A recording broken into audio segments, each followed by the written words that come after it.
Welcome back to the Housing Hangout, where we talk about anything and everything real estate and lending related. My name is Mark with B Realty Texas. I'm here with my man, Sam Gabay, Merit Lending, Las Vegas, Nevada. Guys, you should know the drill by now. Grab yourself a cocktail, a coffee. We really don't care.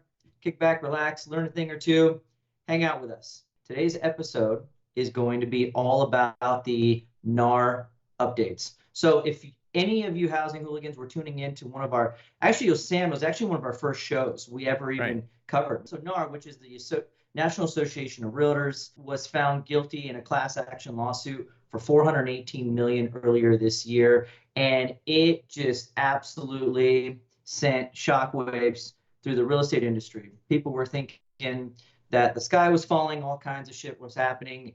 And well, it was basically major pandemonium, but why don't we show them a video of how people were freaking out when this all dropped? Well, a $418 million settlement by the National Association of Realtors is expected to usher in sweeping reforms to the real estate market. Major changes coming soon to the real estate market. Realtor commissions, they are likely to drop to a fraction of what they are now. Now, real estate stocks sold off in the wake of the announcement. We have Zillow off more than 10% since the settlement was announced. Okay, Mark, so stocks were crashing. Commissions are going to go down to a fraction of a point. Buyers are going to get stuck with a huge bill. Home prices are going to crash. Take it away. The world is coming to an end. Real estate is tanking.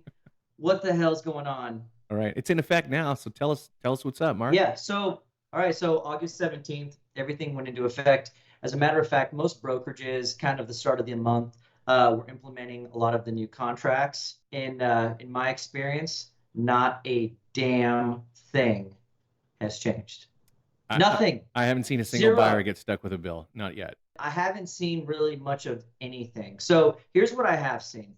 Everything that was in the class action lawsuit, we used to talk about with our clients already. Commissions have always been negotiated. It's always been on the contracts in several different parts. Now everything is simplified, and it's in one section, and it's really clean, and it has in really big writing that all commissions are negotiable. Again, nothing's changed. It's always been negotiable. Nothing's ever been set in stone, and nothing's ever been law. All right. So like you say, nothing's really changed, right? The commissions were always negotiable, but in the past, the seller would end up, or the consensus was, the seller would end up paying 3% to the listing agent and 3% to the buyer's agent. So the seller was paying the entire commission, and the standard rack rate was 6%, right?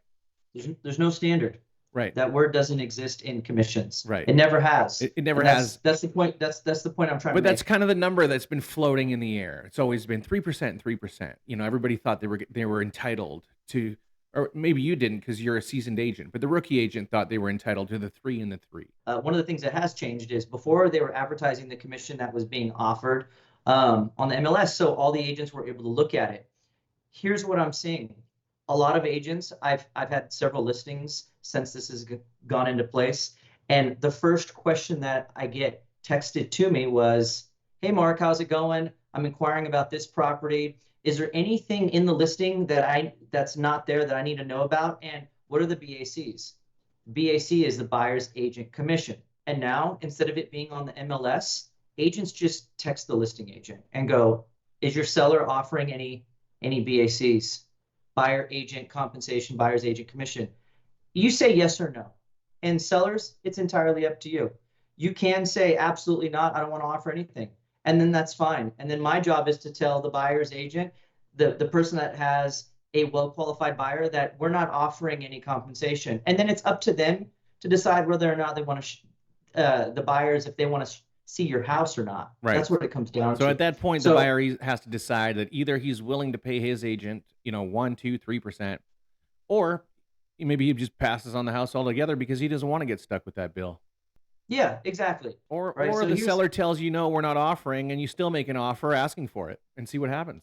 That's exactly it. Right. So on the buy side, things have changed a little bit. So now you can't show a property without representation. We have 2 different forms now. You have a short form and you have a long form.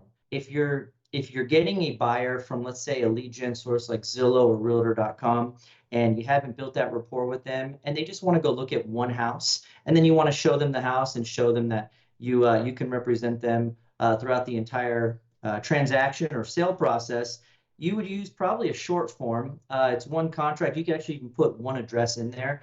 It doesn't bind you to that person long term. So just to recap, so the commission paid to the buyer's agent is no longer listed on the MLS. The seller, and this really isn't a change, but they've sort of emphasized it, doesn't have to offer a buyer's commission if he doesn't want to, okay? And if you want an agent to show you a home, you're gonna be asked to sign a representation agreement, and that could be one of two agreements. One is just to show you that house, and the other is just to be your agent for many houses. There is a full service and there is a showing service. If you just meet somebody, but you just want an agent to show you one house, you're going to have to sign some sort of representation.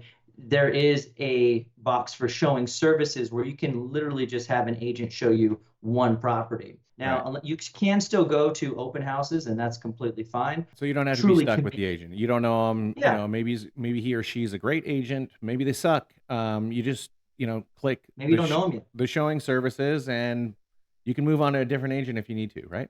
Absolutely. We have been hearing rumors that prices were going to fall and the market was going to crash. Let's check that out, Mark, and I'll let you respond, all right? A new agreement could change the way we buy and sell homes, and it could also potentially lower home prices. It basically means that longtime standard 6% fee we all pay a realtor is now gone. So if you sell a $400,000 house today, you'll pay your real estate broker about $24,000 in fees, a cost that's passed on to the buyer. But under the new rules, your broker fee could be cut in half to $12,000. Where in the hell does mainstream media get off talking about real estate commissions like this? Like, that is so they're saying that home prices bullshit. are going to drop and the seller's only going to have to pay half now. They're basically saying that's going to happen, right? Which means that the buyer would get stuck with a whopping bill. Is that going to happen? Like they're just gaslighting people. I mean, like, this is so ridiculous. Clickbait. This is what gets people all up in arms. And Mark, I think you got a friend on this. Let me play that. And I think particularly the sellers will step up to the plate, because you have to remember, sellers want buyers coming in. The more buyers that come in the house, the better the price they get, basically. All right, Barbara. Barbara knows. Yeah, I love Barbara. Like, she's great, and she's so knowledgeable. Barbara, if you ever happen to watch our show, like, Sam and I are both fans, and you're amazing. Barbara, can we sponsor you? We can't pay you, but we can give you a t-shirt. On the show, that would be like next level. So in short, we believe that we've debunked the myth that the NAR settlement is going to crumble the real estate industry and that buyers are going to get stuck with a huge bill. Still tons of opportunity out there. We showed you the different forms and different tools you have to negotiate. Still land of opportunity, first-time buyers. The world is yours. That's it for me, Mark. What do you say? Yeah, I think you pretty much summed it up, brother. Until next time, you guys. All right. Peace, everyone.